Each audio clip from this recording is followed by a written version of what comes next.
Muy bien, buenos días. Estamos comenzando una serie nueva que hemos titulado Peregrinos. Esta es la enseñanza número 3 y la hemos titulado El gozo de nuestra salvación. El gozo de nuestra salvación. Antes de dar inicio, quiero que no perdamos de vista la audiencia a la que Pedro se está dirigiendo. Recordemos siempre eso, es una iglesia perseguida porque las letras y las palabras que va dirigidas llevan esa connotación, ¿no? Para guardar y cubrir el corazón de unas personas que se encontraban en un mundo hostil, justo como en el que la iglesia va a atravesar en estos tiempos. E incluso puede que alguno de nosotros como cristianos en alguna parte del mundo también está una iglesia perseguida. Pero hablamos de este contexto, aquellos que realmente están siendo perseguidos, han dejado sus hogares, han sido incluso llevados a la cárcel por el evangelio, latigados, han sido torturados. A esa persecución nos estamos hablando. Muy bien, vamos a abrir nuestras Biblias en Primera de Pedro capítulo 1, versículo del 6 al 9. Primera de Pedro, capítulo 1, versículo del 6 al 9. Vuelvo a repetir, el tema del día de hoy es el número 3 y lleva como título El gozo de nuestra salvación. Dice así el texto: en lo cual vosotros os alegráis, aunque ahora por un poco de tiempo, si es necesario, tengáis que ser afligidos en diversas pruebas, para que sometida a prueba vuestra fe, mucho más preciosa que el oro, el cual, aunque perecedero, se prueba con fuego, sea hallada en alabanza, gloria y honra cuando sea manifestado Jesucristo, a quien amáis sin haberle visto, en quien creyendo, aunque ahora no lo veáis, os alegráis con gozo inefable y glorioso, obteniendo el fin de vuestra fe, que es la salvación de vuestras almas.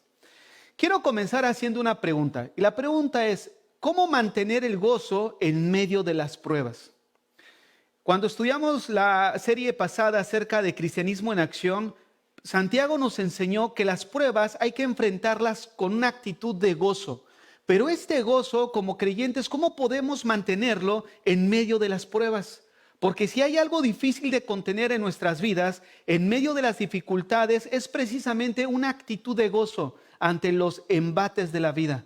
¿No es cierto? Es esa actitud que nosotros como creyentes ahora podemos llevar y atravesar en medio de cualquier dificultad. Y es a esto a lo que Pedro el día de hoy nos va a enseñar con estos versículos que acabamos de leer.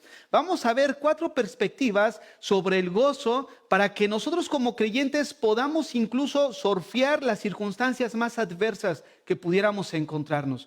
Cómo encontrar el gozo en medio de cualquier situación, y esto es por lo que hemos titulado El gozo de nuestra salvación. Lo primero que nosotros vamos a ver en el texto que acabamos de leer es el gozo, pero en la confianza que nosotros tenemos como creyentes en una herencia protegida. Vean lo que dice Primera de Pedro, capítulo 1, versículo 6. En lo cual vosotros os alegráis, aunque ahora por un poco de tiempo, si es necesario, tengáis que ser afligidos en diversas pruebas. Recordemos que nosotros tenemos una esperanza viva, una herencia que nos está reservada y que se encuentra guardada y segura en Dios. Una herencia que está protegida por Dios, y ese es el motivo de nuestro gozo.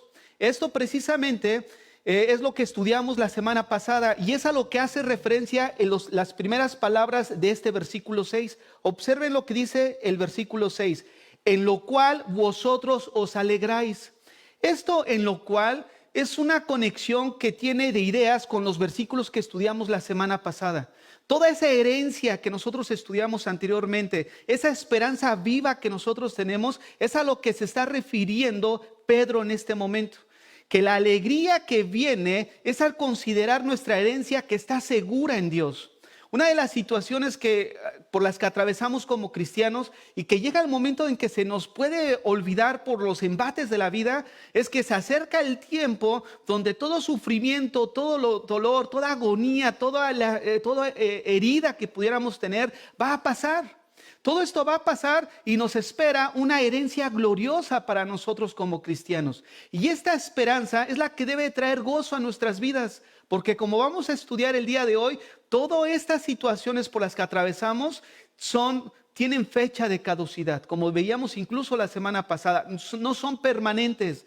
son en un momento dado, o mejor, sí, no son permanentes, son transitorias en la vida del cristiano.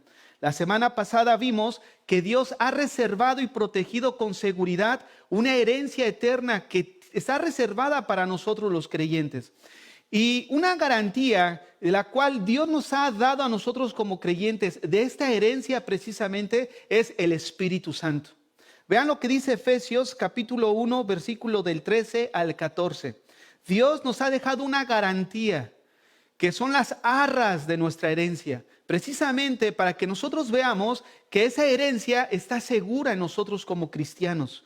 Dice ahí el versículo 13, en el cual también vosotros, habiendo oído la palabra de verdad, el evangelio de vuestra salvación, y habiendo creído en él, fuiste sellados con el Espíritu Santo de la promesa. Escucha lo que dice el 14, que es las arras de nuestra herencia hasta la redención de la posesión adquirida para alabanza de su gloria.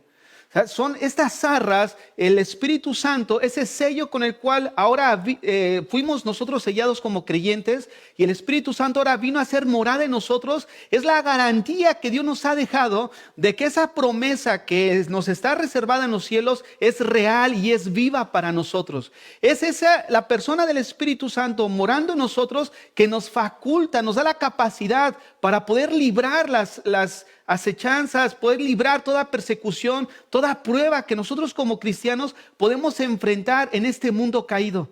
Nuestro cuerpo también incluso. Nuestro cuerpo también se va afectado por la contaminación del pecado. Esas enfermedades que vienen a traer aflicción por causa del pecado. No que hayas pecado, sino por causa de la contaminación que hizo el pecado en todo el mundo. Afectó la creación, afectó nuestros cuerpos, pero nos espera un tiempo donde todo eso va a pasar. Y esa es el gozo que nosotros debemos de encontrar en una herencia que nosotros tenemos y está asegurada, está guardada en nosotros en los cielos. Es esto lo que nos ayuda a permanecer en una actitud de gozo en medio de la adversidad. Miren, el escritor a los Hebreos también incluso se enfoca respecto a la herencia espiritual que nosotros tenemos como creyentes. Ahí en Hebreos capítulo 10, versículo 32, leemos lo siguiente, Hebreos 10:32.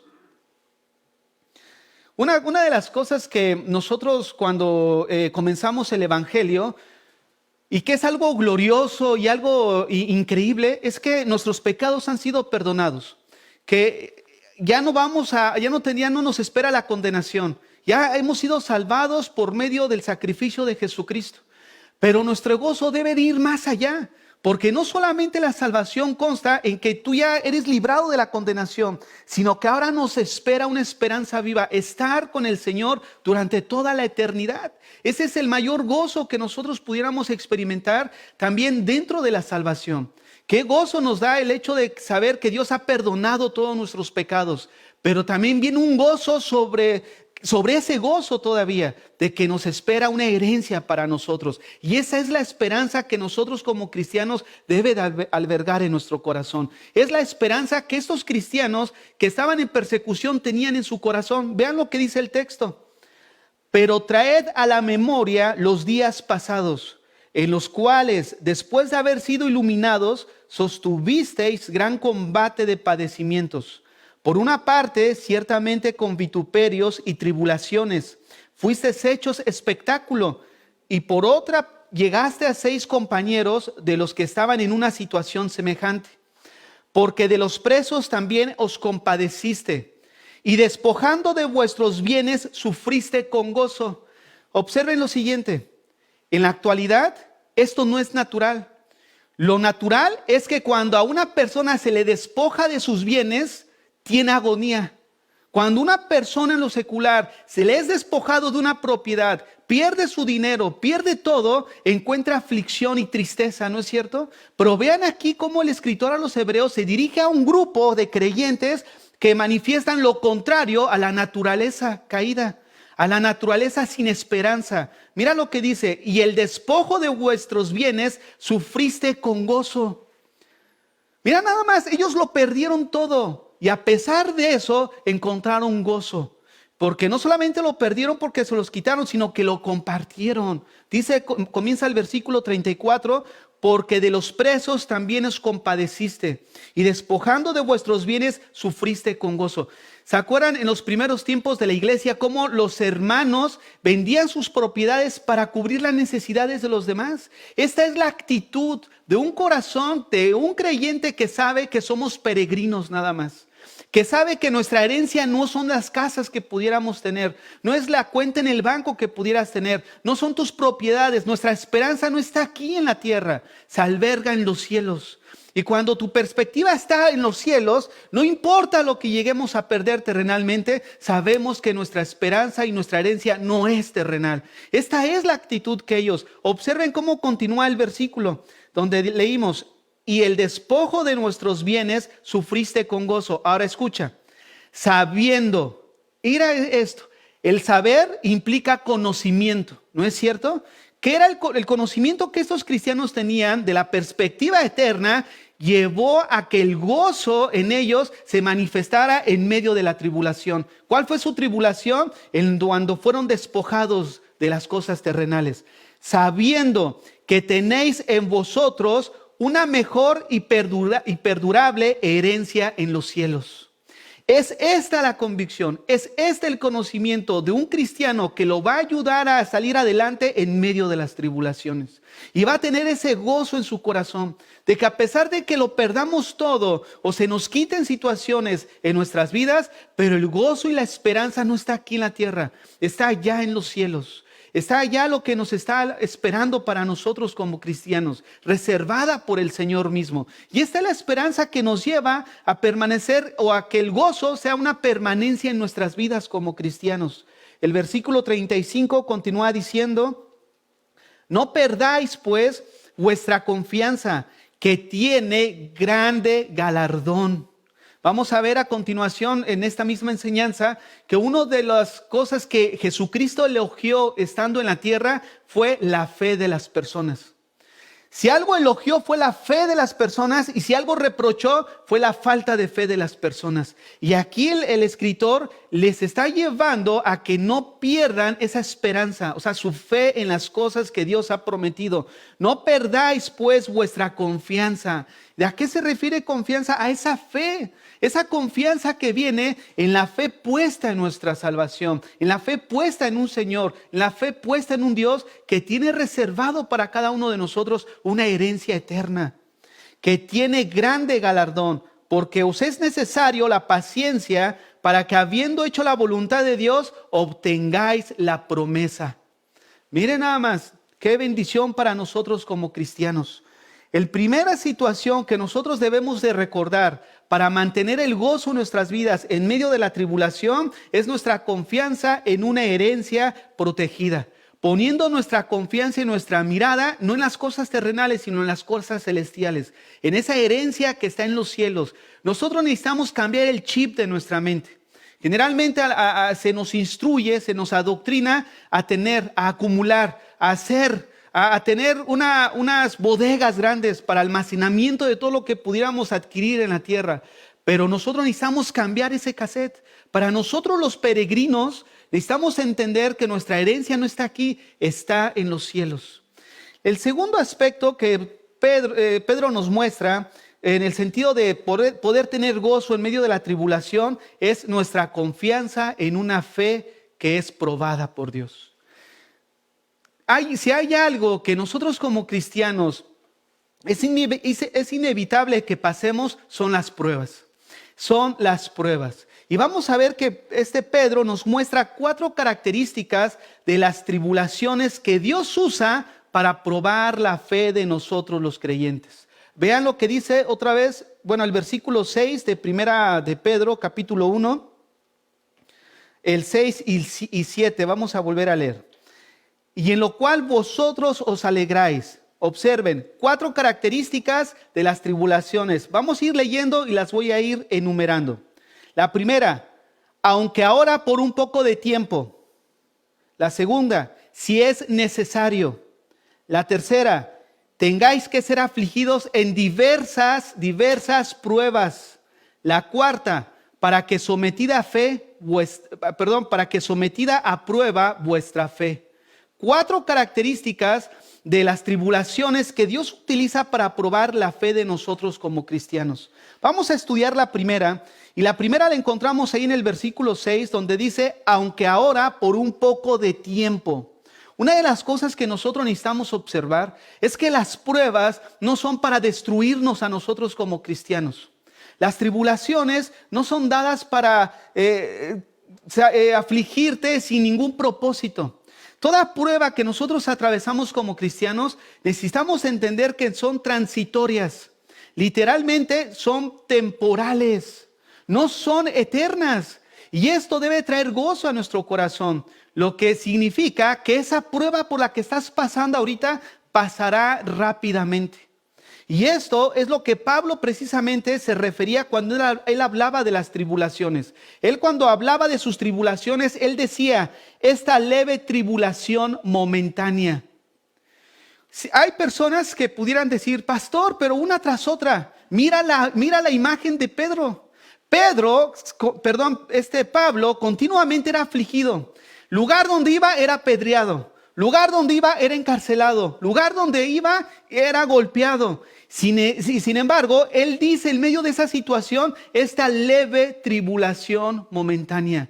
Porque la perspectiva de Pablo no era en base a esa pequeña circunstancia. Era una perspectiva en base a su vida en general. No se compara 30, 20 años de aflicción a una eternidad con Dios. Esta leve tribulación que estamos atravesando terrenalmente es momentánea. Y esto debe de traer gozo a nuestro corazón. ¿Por qué motivo? Porque es verdad que probablemente tú sales de una para entrar a otra, pero a pesar de eso es momentánea cuando lo comparamos a la luz de la eternidad que vamos a atravesar nosotros con el Señor. Es por eso que las pruebas son temporales para nosotros. Observen lo que dice Isaías 54 del 7 al 8. Isaías 54 del 7 al 8. Por un breve momento te abandoné, pero te recogeré con grandes misericordias. Con un poco de ira escondí mi rostro de ti por un momento, pero con misericordia eterna tendré compasión de ti. Dijo Jehová tu Redentor. Vean nada más, nos muestra la misericordia de Dios en medio de una tribulación. Una de las cosas que observamos es que en medio de esas pruebas Dios tiene cuidado de nosotros. Dios no nos va a dar más de lo que nosotros no podamos resistir. Te voy a poner un ejemplo de esto. Supongamos que tú vas al Intermarché o al mall o a cualquier lugar donde hay esos carritos, ¿no? De esos carritos de compra. De repente tu hijo de 7 años lleva ese carrito de compras y tú estás metiendo todas tus necesidades, jabón, lo que sea dentro del carrito. Y resulta que va tu hijo de 7 años con ese carrito y de repente una persona mira la acción y te dice a ti, oiga, ¿qué falta de conciencia es usted como padre? ¿Cómo es posible que le deje llevar a su hijo la carga que está en el carrito? El niño se voltea y le dice, señora, con todo respeto, déjeme decirle lo siguiente. Mi papá sabe la capacidad que yo puedo resistir en el carrito. No me va a poner un peso de más en el carro que él sabe que yo no voy a poder llevar. Déjame decirte algo, la analogía es lo mismo con Dios. No va a poner en tu carrito algo que tú no puedas llevar. Si Dios ha puesto ese peso en tu carrito, es porque Él sabe que tú lo puedes llevar. Es porque Él sabe que esta leve tribulación momentánea va a pasar. Estas son las pruebas y nuestro gozo en nuestro corazón en medio de la fe cuando es probada. Eso que tú estás atravesando, Dios sabe, no va a poner un peso que tú no puedas llevar en tu vida. Y es algo que nos debe traer gozo en nuestro corazón. Que esta tribulación, Dios sabe cuánto yo puedo resistir. Él no va a poner algo en mi vida. Llámale enfermedad, llámale tribulación, llámale carencia, llámale persecución por parte de otra persona, incluso dentro de la misma familia. Dios no te va a poner algo que no puedas resistir. En Romanos capítulo 8, versículo 18, encontramos que Pablo les escribe a los romanos y dice lo siguiente: pues tengo por cierto que las aflicciones del tiempo presente no son comparables con la gloria venidera que en nosotros ha de manifestarse. Vean lo siguiente, pues tengo por cierto que las aflicciones del tiempo presente no son comparables con la gloria venidera que en nosotros ha de manifestarse. Esta perspectiva de Pablo hacía que todas las circunstancias difíciles de prueba que estaba pasando terrenalmente fueran momentáneas, porque él sabía que estas aflicciones que estamos pasando y que él estaba pasando en ese momento no son comparables, no se compara con lo que nosotros nos tiene Dios reservado para nosotros. Y es esto lo que trae gozo a nuestro corazón. Es esto precisamente lo que debe de alentar la vida de cada uno de nosotros. Ahora, dentro de este mismo tema, hablando de el gozo de nuestra fe, que el gozo que encontramos como cristianos al que nuestra fe está siendo probada, y estamos estudiando el versículo 6, encontramos también otra característica acerca de esto. Observen el versículo 6. Dice así: en lo cual vosotros os alegráis, aunque ahora por un poco de tiempo. Observen, la primera característica que vimos en las pruebas es que son temporales, un poco de tiempo. Pero continúa diciendo el versículo, si es necesario. Esta es la segunda característica de las pruebas. Dios sabe que muchas veces nos mete a una prueba porque nos es necesario pasar por ellas. Hay cosas en nuestras vidas, en nuestro carácter, que tiene que ser moldeado y forjado por Dios. Dios permite las pruebas cuando cumplen un propósito en la vida de los creyentes. Por eso Pedro escribió, si es necesario. Dios usa precisamente las pruebas que nosotros podemos enfrentar por diferentes motivos. Por ejemplo, para enumerar un motivo por el cual Dios permitió que Pablo pasara por una prueba en su carne como el aguijón, es para hacerlo humilde. Y a veces nosotros como cristianos, Dios nos pasa por pruebas para que nosotros veamos que muchas veces estamos perdiendo el piso y necesitamos aterrizar. Vean lo que dice 2 de Corintios, capítulo 12, del 7 al 10. 2 Corintios 12, del 7 al 10.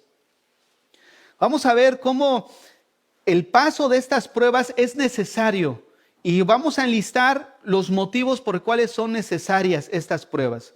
Dios usa estas pruebas primeramente para hacernos humildes a nosotros como creyentes. Y para que la grandeza de las revelaciones no me exaltase desmedidamente, me fue dado un aguijón en mi carne, un mensajero de Satanás que me abofeté para que no me enaltezca sobremanera, respecto a lo cual 3 veces he rogado al Señor que me lo quite de mí, y me ha dicho, bástate mi gracia, porque mi poder se perfecciona en la debilidad. Por tanto, de buena gana me gloriaré, más bien en mis debilidades, para que repose sobre mí el poder de Cristo. Por lo cual, por amor a Cristo, me gozo en las debilidades, en afrentas, en necesidades, en persecuciones, en angustias, porque cuando soy débil, entonces fuerte soy. Ve nada más cómo Pablo experimentó este gozo en medio de sus debilidades, porque él sabía que era necesario que atravesara por esa situación para que trabajara en su carácter. Otro de los motivos por los cuales Dios permite que como cristianos atravesemos por las pruebas es para separarnos de las cosas del mundo e indicarnos el cielo. Vayan ahí a Juan capítulo 16, versículo 33. Juan 16, 33. Voy a leer desde el 32. Dice así: pero traed a la memoria los días pasados, perdóneme, es 33, sí. Dice así: estas cosas os he hablado para que en mí tengáis paz. Escucha bien, estas cosas os he hablado para que en mí tengáis paz. En el mundo tendréis aflicción, pero confiad, yo he vencido al mundo.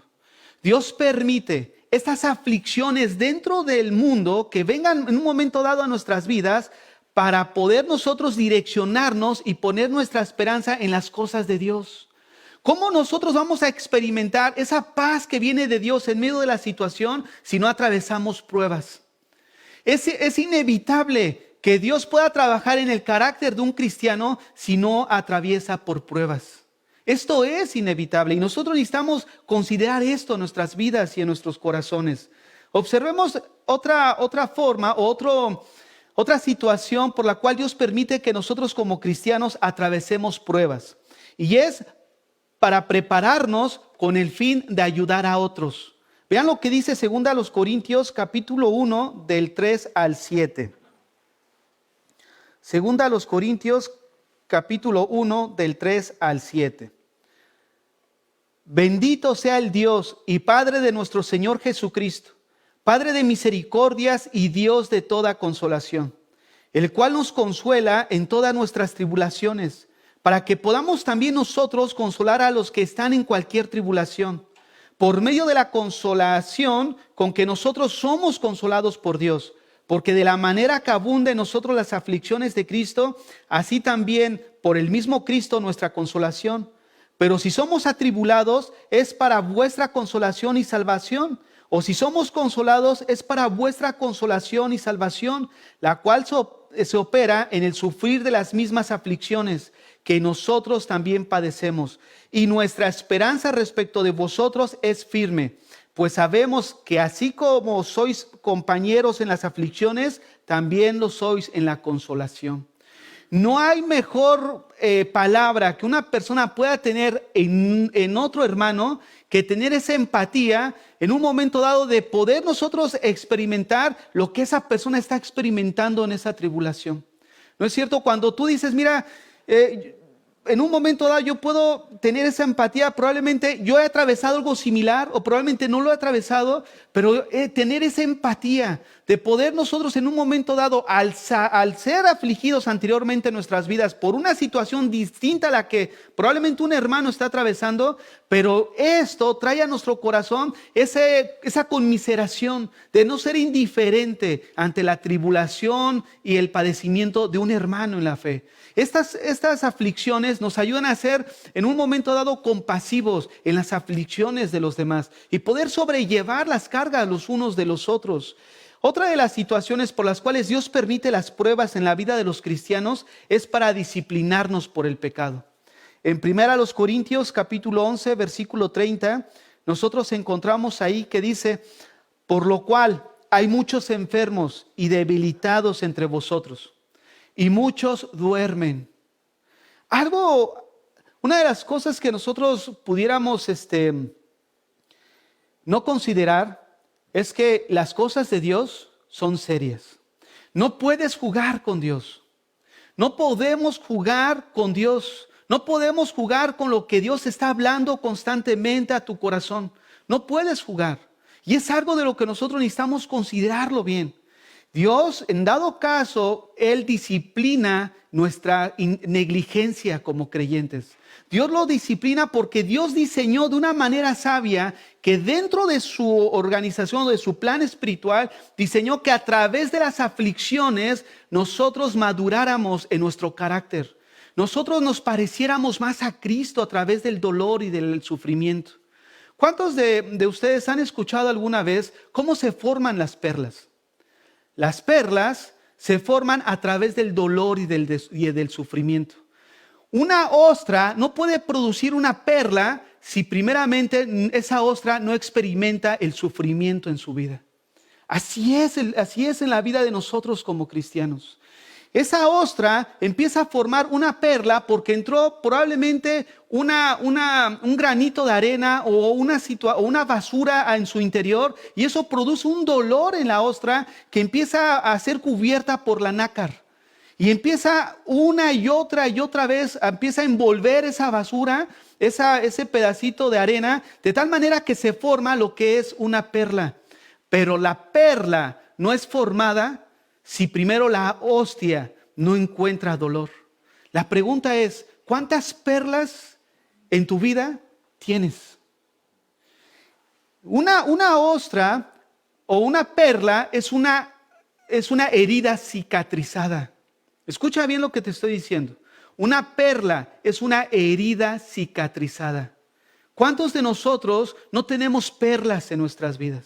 Eso que atravesaste, eso que Dios permitió en tu vida pasar, que probablemente en el momento no entendías el propósito de lo que Dios había permitido en tu vida, pero después de que atravesaste eso, puedes ver que en medio de esa situación surgió una perla dentro de ti. Y la vida de los cristianos y la vida sobre todo de nosotros como cristianos, debe de estar adornada con diferentes perlas en nuestras vidas. Cuando viene una aflicción, cuando viene o atravesamos una situación difícil en nuestras vidas, recordemos lo siguiente. Les voy a leer una poesía de un dramaturgo llamado Antonio Carlos Vieira, que habla acerca de la piedra. Pero vean la reflexión, me gustó mucho porque va muy acorde a lo que les estoy compartiendo el día de hoy. Esta poesía es acerca de la piedra y dice así: la piedra, el distraído en ella tropezó, el bruto la usó como proyectil, el emprendedor la usó para construir, el campesino cansado del esfuerzo de ella hizo un asiento, los niños la tomaron para jugar, Drummond la poetizó, David con ella mató a Goliat, Miguel Ángel le extrajo de ella la más bella escultura. Y en todos estos casos la diferencia no estuvo en la piedra, sino en el hombre. No existe piedra en tu camino que tú no puedas aprovechar para tu propio crecimiento. De las oportunidades sepa sacar el mejor provecho. Tal vez no tendremos otra chance. Y una de las situaciones que nosotros nos deja esta reflexión de este poema es precisamente eso. Como nosotros podemos apreciar en la vida de los amigos de Daniel. Ellos entraron al horno de fuego, fueron probados por Dios y fueron pasados por esta prueba, pero ellos pudieron haberse amargado en contra de Dios. Ay, Señor, tan fiel que fuimos y así nos pagas. ¿Cuántos de nosotros como cristianos no tenemos esta actitud? Señor, pues yo me he conducido bien. Ahora que estoy bien en tus caminos, mira cómo me pagas. No, pues si es así, mejor estaba como antes, desobediente a tu palabra. Sin embargo, lo que nosotros debemos de apreciar es la ilustración o la analogía de esta perla. No existe perla, o mejor dicho, la perla es una herida cicatrizada. No, las ostras no pueden producir perlas si primero no pasan por el sufrimiento. Y esto que es en la naturaleza nos ilustra la misma realidad en la vida espiritual. No es sino que a través de las pruebas donde Dios permite para trabajar en nuestro carácter, para ir dándonos a nosotros forma. Una de las cosas que escuché hace mucho tiempo acerca de la ilustración de un platero es acerca de que una persona pues estuvo pensando acerca de cómo el platero trabajaba precisamente con la plata. Y de repente fue a donde se trabaja la plata y ahí estaba la persona que hacía la labor con ella. Y le preguntó, oye, ¿puedo sentarme y observar cómo trabajas la plata? Y él dijo, sí, no hay ningún problema. Entonces esta persona agarraba la plata en un aparatito donde la metía al horno. Y al meter al horno salían las impurezas de la plata. Cuando las impurezas salían de la plata, entonces el platero iba sacando estas impurezas. Volvía a meter la plata al horno y la volvía a sacar y sacaba otra vez las impurezas. Y así hacía constantemente. Pero cada vez que la metía y cada vez que la sacaba, él miraba la plata. Entonces, al final de todo el proceso, la persona que lo estuvo observando le dice, oye, ¿te puedo hacer una pregunta? Y le dice, claro. Dice, yo observé que en todo el proceso de estar purificando la plata, cada vez que tú tenías la oportunidad de sacarla, mirabas hacia ella. ¿Por qué mirabas la plata constantemente? Y él le decía, porque yo sé que mi trabajo ha terminado cuando yo puedo ver mi rostro reflejado en ella. Y es lo mismo que Dios hace en la vida de nosotros. Dios sabe cuando su trabajo ha terminado en nosotros, cuando Él observa su rostro reflejado en nosotros. Hay veces que nosotros decimos, no, pues ya tengo 5 años, ya tengo un cierto conocimiento. No, pues nos sentimos tan seguros de nosotros mismos que no nos damos cuenta que ya nuestra seguridad no está puesta en Dios, sino nuestra seguridad está puesta en lo que yo sé, en lo que yo entiendo, en lo que yo he adquirido y no está en Dios. Y Dios te dice, sí, pues déjame meterte al horno, porque es ahí en la prueba donde realmente sale de qué estamos hechos. No es más que en la tribulación, en la angustia, en la persecución, donde sale de cuántos quilates somos cada uno de nosotros. ¿Cómo es que vamos a reaccionar en medio de esta dificultad? Y es ahí donde nosotros como cristianos necesitamos mirar que el gozo de nosotros en medio de la tribulación y de la prueba debe de venir no tanto por lo que estamos atravesando, sino por lo que va a producir en nosotros esa prueba. Tú entraste en esa prueba, pero cuando saliste, al salir de esa prueba, nosotros debemos de reflejar el rostro de Cristo en nuestras vidas. Parecernos cada día más a nuestro Señor, porque es ahí donde Él está quitando las impurezas. No, sí, yo peace and love, amor a todo el mundo, yo soy cristiano, a todo el mundo perdono, a todo el mundo amo. Y Dios dice, sí, y te pone a esa personita ahí enfrente. No, te pone a esa personita. O permite que pase algo en tu trabajo. ¿Para qué? Para medirte. Tú sabes, por cuando terminan los puentes, ¿por qué un puente cuando es terminado, el puente no es medido para ver si se cae?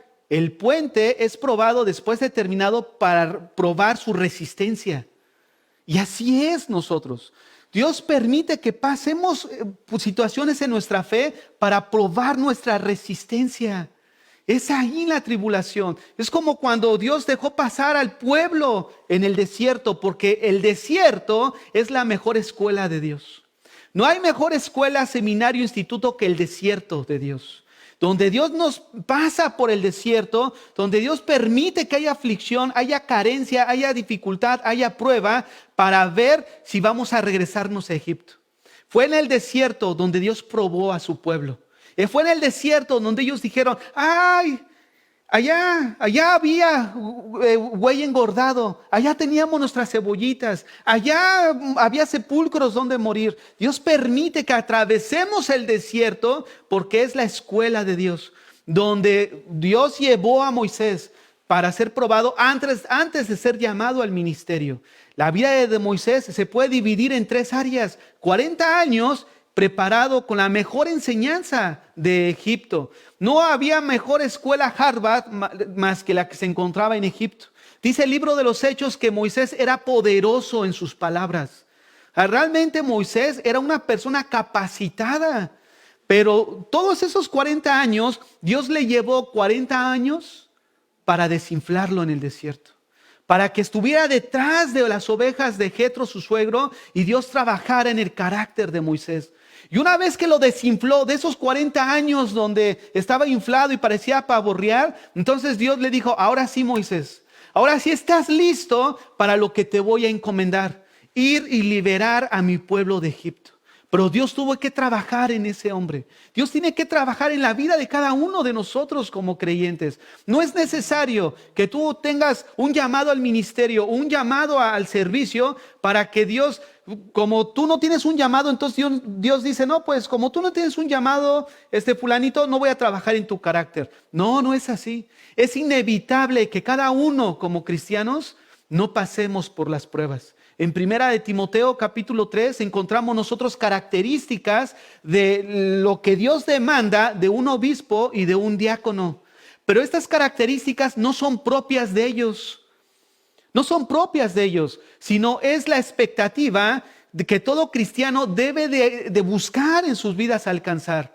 Porque demuestra el carácter de una persona madura, de una persona que a través del tiempo ha sido tratado por Dios. Entonces, cuando esa persona alcanza un crecimiento de madurez y su vida refleja el carácter que menciona 1 Timoteo 3, entonces sí está apta para ser llamada por Dios en cualquier propósito dentro de lo que Dios lo vaya a encomendar. Pero quiero que veamos cómo Dios utiliza las pruebas. Dios utiliza el sacrificio, Dios utiliza el sufrimiento, Dios utiliza en un momento dado esa prueba por la que estás atravesando para forjar el carácter en nuestras vidas. Porque también otra de las formas por las que Dios permite las pruebas es para fortalecer el carácter espiritual. Como dice ahí en Romanos capítulo 5 del 3 al 5. Y no solo esto, sino que también nos gloriamos en las tribulaciones, sabiendo que la tribulación produce paciencia, y la paciencia prueba, y la prueba esperanza, y la esperanza no avergüenza, porque el amor de Dios ha sido derramado en nuestros corazones por el Espíritu Santo que nos fue dado. Pero nada más, cómo Dios permite la situación para ir creciendo nuestro carácter. Ese es el medio que Dios estableció para trabajar en nuestras vidas. Vamos a volver a leer 1 de Pedro capítulo 1, versículo del 6 al 7, para continuar en las 4 perspectivas de gozo que nosotros debemos de tener en medio de las pruebas. Ya estudiamos las primeras 2, que habla que son temporales. La segunda, que si es necesario, ya vimos cómo Dios utiliza las pruebas porque es necesario para nosotros como cristianos, para trabajar en cualquier parte o área de nuestro carácter. Vamos a estudiar las otras 2 perspectivas. Las tenemos ahí en el versículo 6. En lo cual vosotros os alegráis, aunque ahora por un poco de tiempo, la primera, si es necesario, la que acabamos de ver, y la tercera, tengáis que ser afligidos en diversas pruebas. Las pruebas traen aflicción. La palabra afligidos no solo se refiere a un dolor físico, sino también a una angustia mental, incluso tristeza, disolución y ansiedad. Y lo que hace rato les decía es que precisamente este es el diseño divino. La tribulación debe de ser dolorosa a fin de refinar a los creyentes para una mayor utilidad espiritual. Es el medio que Dios utilizó. Es ese horno para trabajar en nosotros. Es ese horno que nos da forma. Y Dios va a seguir trabajando hasta que Él pueda ver su rostro reflejado en nosotros. Ve nada más, este es el gozo mayor que nosotros pudiéramos tener en nuestras vidas en medio de esas pruebas, en medio de esas dificultades. Que Dios pueda reflejar su rostro en tu vida. El número 4 lo encontramos ahí en el versículo 7, donde dice, para que sometida a prueba vuestra fe, mucho más preciosa que el oro, el cual aunque perecedero se prueba con fuego. Vean lo que dice, perdónenme tantito, es el versículo 6 al final otra vez. Voy a volver a leer el versículo 6. En lo cual vosotros os alegráis, aunque ahora por un poco de tiempo, si es necesario, tengáis que ser afligidos en diversas pruebas. Vuelvo a repetir, en esta última frase, tenéis que ser afligidos en diversas pruebas. Encontramos las 2 últimas expectativas que Pedro nos muestra acerca de las tribulaciones. La primera, la aflicción. Y la segunda viene a través de diversas pruebas. O sea, nosotros como cristianos encontramos diferentes situaciones en nuestras vidas para poder, en las que Dios utiliza para trabajar en nuestro carácter. Trabaja con tu esposo, trabaja en tu trabajo, trabaja en la iglesia, trabaja con tus familiares. Dios utiliza diferentes maneras para poder trabajar en la vida de nosotros, sus hijos. La analogía que nosotros hemos estado estudiando a lo largo de todo esto es que Dios prueba la fe del creyente a fin de revelar su autenticidad. Si hay algo que revela la autenticidad de nosotros como cristianos, son precisamente las pruebas. Así como el fuego separa el oro de la escoria inútil, así también Dios utiliza el sufrimiento en nuestras vidas, utiliza las pruebas en nuestras vidas para aislar la verdadera fe de la manifestación superficial. Porque mira, si tú observas bien, a través del Nuevo Testamento o en la historia de la iglesia cristiana, muchos se decían cristianos, pero cuando vino la persecución y cuando venga la persecución para la iglesia actual en la que estamos, ahí va a sacar a la luz la verdadera fe de la fe falsa. Ahí van a quedar al descubierto aquellos que fingían de una manera hipócrita haber amado a Dios, como vamos a ver al final. Realmente un reflejo de nuestro amor que tenemos hacia Dios se mide a través de nuestra obediencia. Y es ahí, en medio de la tribulación y de la prueba, donde se mide qué tan obedientes somos a Dios. Y es donde el Señor va a utilizar una persecución para que podamos distinguir lo verdadero de lo falso. La prueba del creyente, vuelvo a repetir, es para fortalecer nuestra fe, no para destruirnos. Hay personas que en un momento dicen, híjole, es que Dios está afligiendo, me va a destruir y va a acabar conmigo. No, no te está destruyendo. Dios está fortaleciendo tu fe. Porque es ahí, en ese momento de angustia y de debilidad, que nos debe de llevar a correr al lugar de intimidad con Dios. A correr a los pies del Señor para ser fortalecidos por Él. El tercer punto que vamos a tratar el día de hoy, del gozo que debe traer fortaleza en medio de las pruebas y de las tribulaciones, es nuestra confianza en una honra prometida. Observen, al inicio yo les decía que Dios reprochó la fe de las personas, pero también Dios elogió la fe de las personas. Y es precisamente lo que Santiago ahora nos muestra en el versículo 7. Vean lo que dice el versículo 7. Para que sometida a prueba vuestra fe, mucho más preciosa que el oro, el cual, aunque perecedero se prueba con fuego, escucha, sea hallada en alabanza, gloria y honra cuando sea manifestado Jesucristo. Una de las cosas que Jesucristo elogió en su ministerio terrenal siempre fue la fe de las personas. Y esto es precisamente lo que Pedro nos está presentando ahora. La verdadera fe que lleva a través de los problemas y sufrimientos de la vida van a obtener la honra eterna de parte de Dios. Mira, observa lo siguiente. El enfoque de Pedro no está en que los cristianos que honran a Dios, sino el elogio que Dios hace de ellos por la fe que ellos manifestaron. Ahora, escúchame esto. Uno pudiera decir, bueno, entonces, ¿quiere decir que yo me debo de elogiar en mi fe? Lo que pasa que la fe, al ser probada y mantenerla firme, va a demostrar la esencia de lo que tú eres. Es por eso que recibe honra y gloria, recibe elogio de parte de Dios. Porque al final demostró tu consistencia, demostró tu carácter, demostró que realmente eres hijo de Dios porque permaneciste en Él. Mira lo que dice Mateo 25, del 21 al 23. Porque en Mateo 25 encontramos cómo Dios precisamente elogia la fe. Dice ahí, y su Señor le dijo, bien, buen siervo y fiel. Sobre poco has sido fiel, sobre mucho te pondré. Entra en el gozo de tu Señor. Llegando también el que había recibido 2 talentos, dijo el Señor, 2 talentos me entregaste, aquí tienes, he ganado otros 2 talentos sobre ellos. Su Señor le dijo, bien, buen siervo y fiel, sobre poco has sido fiel, sobre mucho te pondré. Entra en el gozo de tu Señor. La pregunta es, ¿qué es lo que valida la fe de los creyentes? ¿Qué es lo que valida tu fe? Lo que valida nuestra fe es soportar con fidelidad las tribulaciones y las pruebas. Poder responder de una manera correcta en medio de cualquier situación. Si te maldicen, bendice.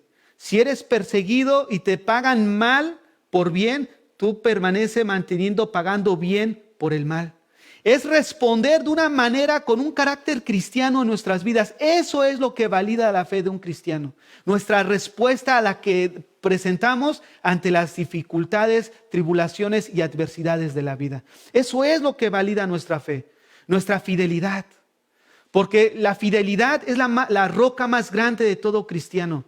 Porque es mantenerte fiel a tus ideales, mantener fiel a tus convicciones. Es decir, si yo creo en Dios y lo demuestras manteniendo tu lealtad en medio de la tribulación.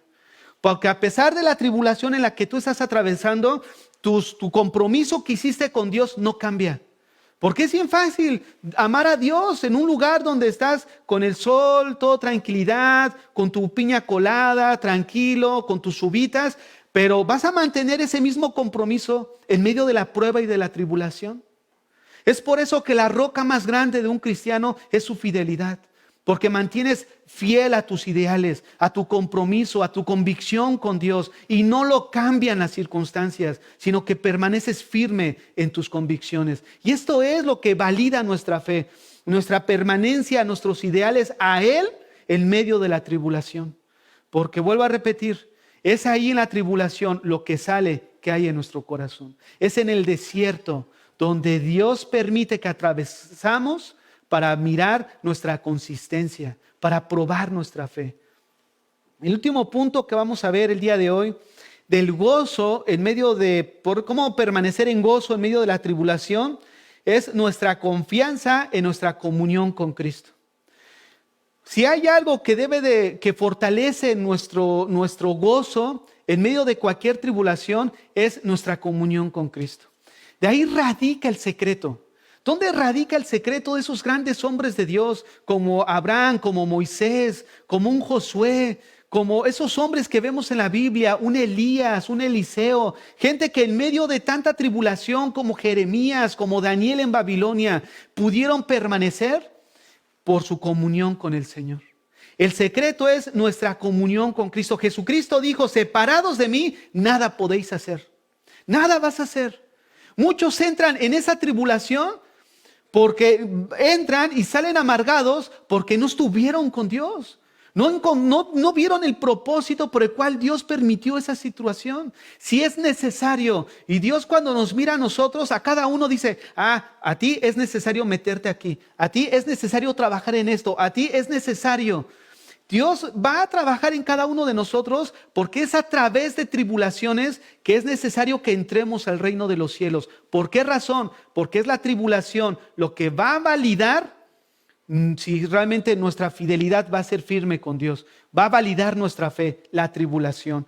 Y vuelvo a repetir, la confianza o el gozo que nosotros debemos de tener debe de estar puesta en nuestra comunión con Cristo. Hace algunos 2 enseñanzas atrás había expuesto un ejemplo que lo voy a retomar el día de hoy porque es muy importante para nosotros como cristianos.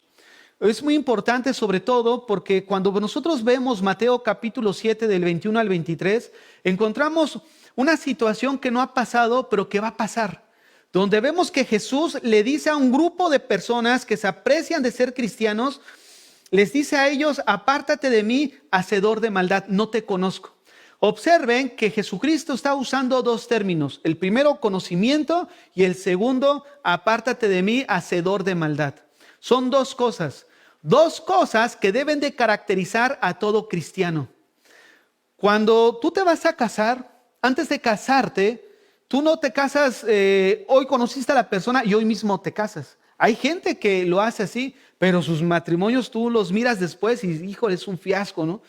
Pero se entiende que lo normal es que antes de casarte, tú tuviste un periodo de conocimiento. Se conoce como el periodo del noviazgo, donde tú la estás tratando con la persona, la estás conociendo, y ese conocimiento de esa persona hace que produzca en ti un amor hacia ella.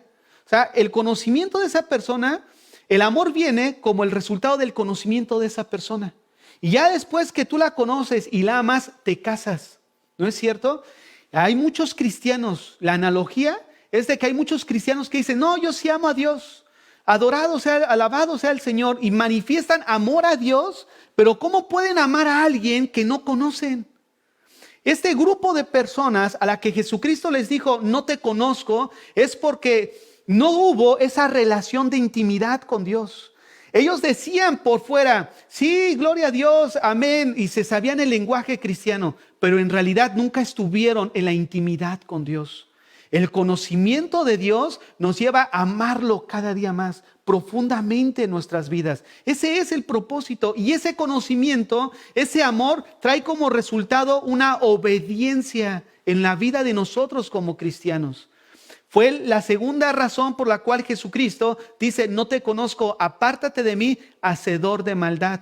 Hombre, mujer sin ley, que viviste toda tu vida como si yo nunca te hubiera dado una ley bajo la cual vivir en tu vida. Y nosotros como cristianos entendemos que una vez que conocemos al Señor, estamos creciendo progresivamente en el conocimiento de Dios. Nos estamos enamorando de Dios y trae como resultado obediencia natural a Él. Nuestro amor va más allá de lo que podemos ver. Por eso dice aquí el versículo 8 de Primera de Pedro 1:8: a quien amáis sin haberle visto, en quien creyendo, aunque ahora no lo veáis, os alegráis con gozo inefable y glorioso. Fíjate, amáis sin haberle visto. Si Pedro le escribió esto a sus contemporáneos que no conocieron a Jesús, ¿cuánto no más nosotros necesitamos amar a Dios a través del conocimiento de su palabra, a través de un crecimiento progresivo en el conocimiento de Dios para poderlo amar? Porque necesitamos amar a aquel que no hemos visto. Fíjate, nuestro amor va más allá de lo que podemos ver. Aunque no lo hemos visto, sabemos que lo veremos. Y esta seguridad viene como el resultado de nuestra comunión con Él. ¿Te has preguntado tú alguna vez? Yo hace tiempo les dije a mi esposa, oye, ¿te has dado cuenta cómo Dios actúa en la vida de nosotros, que creemos en alguien a quien no hemos visto? O sea, creemos en alguien a que ahorita no nos da en un momento dado señas así físicas, ¿no? El hombre natural necesita ver para creer, pero es precisamente esta la fe sobrenatural que Dios pone en cada corazón de nosotros. ¿Cómo es eso que podamos creer en aquel a quien no hemos visto? Esto solamente es algo dado por Dios. Por eso la gente nos cataloga de locos. Fíjense, ayer estábamos predicando aquí en el metro, fuera de Metro Yantalón. Y nuestro hermano Werner le estaba compartiendo a una persona que estaba ahí, que era de aquí de Quebec. Y le está hablando de Jesucristo. Y le dice, sí, Jesucristo, yo conozco a Jesucristo. Dice, pero Jesucristo, Él murió. Y dice Werner, sí, pero Él resucitó. Y le dice el quebeco, ¿y a mí? ¿Qué me consta? ¿Quién me dice que realmente resucitó? Fíjate nada más, él estaba aludiendo a pruebas. Existen pruebas, pero la fe es la que viene de Dios al corazón para poder amar a aquel a quien no hemos visto, para poder esperar a aquel a quien vendrá por nosotros, pero que en la actualidad no hemos visto. Pero que nuestra fe no está puesta en las cosas que vemos, sino nuestra fe va más allá de lo que pudiéramos ver. Traspasa la eternidad, porque vamos a estar con Él en los cielos. Es por eso que muchos ya no creen en la segunda venida del Señor. Han perdido su esperanza en que el Señor venga. Y la esperanza de nosotros como cristianos es que Él va a venir por nosotros. Y al descuidar que el Señor va a venir por nosotros, por eso viven como se les da la gana. Porque viven como si el Señor no viniera. Pero cuando el Señor venga, se van a llevar una gran sorpresa. Porque el Señor, cuando venga, va a mandar a sus ángeles a que recojan a sus escogidos. Lo que estudiamos en el primer servicio, en la primera enseñanza. Dios tiene escogidos. Hay muchos que les da miedo tocar el tema, pero el problema no está en nosotros. Bueno, el problema no está en Dios. El problema está en nuestra mente limitada, finita, pero está en las Escrituras. Dios tiene un pueblo escogido. Dios tiene ángeles escogidos. Dios tiene creyentes escogidos. Dios tiene un pueblo y un creyente que va a venir por nosotros. Y nosotros necesitamos responder al llamado de Dios del arrepentimiento. Muchos se van a quedar porque no han respondido al arrepentimiento de sus vidas. Esperan vivir una vida en la eternidad con Dios y gozar en la tierra. Mira nada más, no se puede gozar en la tierra, en tus mundanalidades y querer pretender vivir y gozar toda tu eternidad con Dios. Eso no se puede. No puedes vivir alejado de Dios y esperar vivir cerca de Dios durante la eternidad. No se puede. O vives, te comprometes con Dios. Eres un buen peregrino en medio de un mundo hostil, donde va a haber oposición, donde va a haber persecución, donde va a haber pruebas y tribulación. Pero nos espera la herencia eterna, viva para nosotros, como veíamos la semana pasada, incorruptible, inmarcesible, con características donde no tienen fecha de caducidad. Y esa es la esperanza de nosotros como cristianos. No solo el Señor nos perdonó nuestros pecados, sino que nos facultó a través de su Espíritu, que es las arras de nuestra herencia, para poder pasar con gozo toda aflicción en nuestras vidas. Y si nosotros ponemos nuestra esperanza en esto que nos está esperando, que está reservado para nosotros, vamos a poder mirar nuestras aflicciones como Pablo las veía, esta leve tribulación. Pero me vino otra, sigue siendo leve porque no se compara con la eternidad que vamos a estar con el Señor. Nuestra perspectiva tiene que ser vista a través de la eternidad. Es por eso que hay muchos cristianos que sí son cristianos genuinamente, que son cristianos arrepentidos, que han nacido de nuevo, pero muchas veces viven afligidos. ¿Por qué? Porque se han limitado simplemente a, bueno, Dios ya perdonó mis pecados, ya soy salvo y ya. No, hay una esperanza que tenemos. Y el conocimiento de esa esperanza, como el escritor a los Hebreos le dijo a su audiencia, trae gozo cuando somos despojados de nuestra seguridad terrenal. Porque nuestra seguridad no está aquí, está en los cielos para nosotros. Como dice el versículo 9 para terminar, obteniendo el fin de vuestra fe, que es la salvación de vuestras almas. Obteniendo el fin de vuestra fe, que es la salvación de vuestras almas. Hermanos, nosotros como cristianos debemos de gozarnos, por esta seguridad de nuestra salvación. Gozarnos porque Dios ha prometido guardarnos hasta que Él regrese. Y ese es nuestro gozo. No importa la aflicción que estés atravesando. No importa el dolor o el sufrimiento. Ten perlas en tu vida. No es la piedra, es la actitud con la que tú vas a tomar esa piedra. No son las pruebas, es cómo vas a entrar a la prueba, cómo vas a salir de la prueba, con la esperanza en Dios o con la esperanza puesta en ti mismo, en tus capacidades, en el doctor, en las finanzas, en tu compañía. Es en Dios. Él debe de estar puesta nuestra esperanza y nuestra fe. Y cuando nosotros tenemos esta convicción en nuestro corazón, mira, puede llover, puede caer relámpagos, te pueden meter al horno de fuego, puedes estar en el desierto 40 años y 40 noches, pero tu sandalia va a crecer junto con tu pie. Tus ropas no se van a desgastar si pones tu fe en el Señor. Y esa es nuestra esperanza que nosotros tenemos como cristianos. Despidámonos en oración. Señor, en esta mañana venimos delante de ti a darte a ti toda la gloria y toda la honra, Señor. Porque ahora como creyentes podemos tener gozo en nuestro corazón. Gozo en esta salvación que tú nos has dado, Señor. Porque en medio de toda aflicción, de toda tribulación, siempre hay un propósito que está reservado para nosotros como cristianos. En tu plan divino, tú diseñaste el sufrimiento en la vida de nosotros como cristianos para trabajar en nuestras vidas, para hacer perlas en nuestro carácter, para hacer que a través de este sufrimiento, Señor, tú puedas el día de mañana reflejar tu rostro en nuestras vidas. Señor, que esta tribulación, que esta aflicción valide la fe de cada uno de nosotros, Señor. Podamos presentarnos fieles a nuestros ideales, fieles a nuestras convicciones. Que las circunstancias por las que estemos atravesando no quiten nuestro compromiso que hemos hecho de ser fieles delante de ti, de permanecer, Señor, con nuestra confianza delante de ti. Que no seamos como Tomás, que hasta no ver, no creer, sino que seamos, Señor, con todo nuestro corazón y miremos las aflicciones y miremos las pruebas como una leve tribulación. Que las miremos a través de la perspectiva eterna, Señor.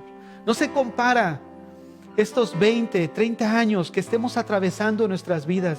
No se compara, Señor, a través de la eternidad que nos espera allá en los cielos. No hay comparación, oh Dios. No hay comparación. Señor, encomendamos a ti nuestras vidas y te damos gracias, Señor.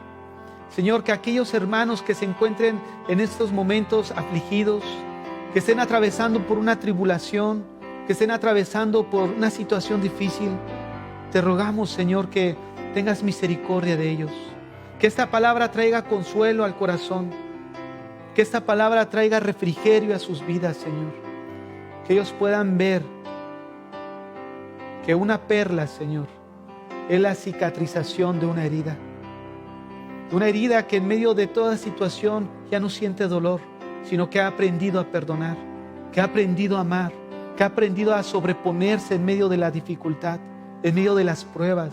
Y ahora este conocimiento que tú has traído a nuestras vidas nos mantiene firmes para tener gozo, Señor, en que esta leve tribulación momentánea va a pasar, Señor, y no tiene comparación con el gozo eterno que nos espera, que está para nosotros reservado en el reino de los cielos.